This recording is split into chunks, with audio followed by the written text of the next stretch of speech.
El duelo entre las dos potencias solo se intensifica. Donald Trump incluso señala que puede terminar todas las relaciones con el país asiático a causa de la actual crisis sanitaria internacional.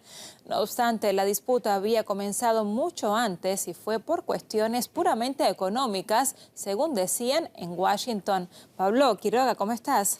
Un gusto saludarte, Eliana. Hablamos de una rivalidad entre potencias que no es nueva.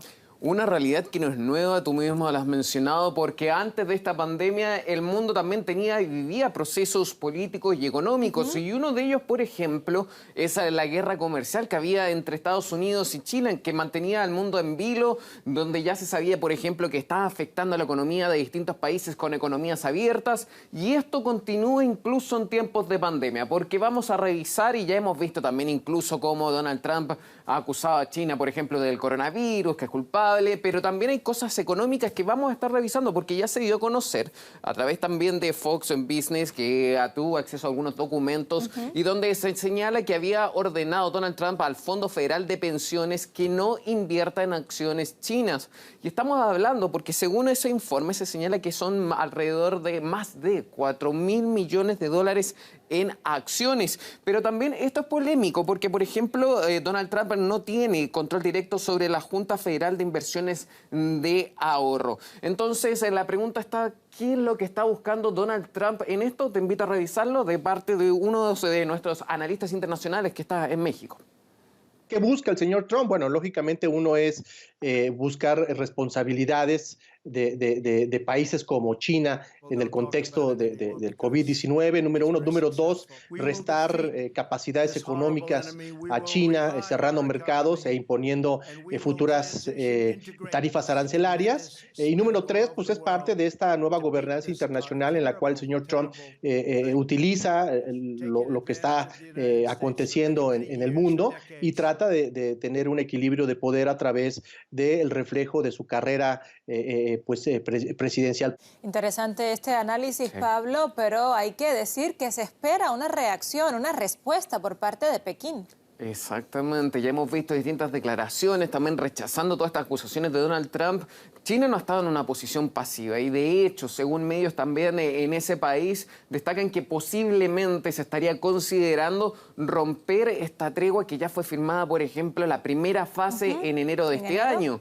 Entonces lo tenemos acá y eso también citan, por ejemplo, al diario Global Times, donde se señala esto, según distintas voces también lo ratifican. ¿Y por qué? Porque también Estados Unidos, tras esta pandemia, no estaría en una posición supuestamente de negociar. Recordemos también la cantidad de muertos, la cantidad de infectados y cómo también la recesión económica está afectando a Estados Unidos y también al resto del mundo.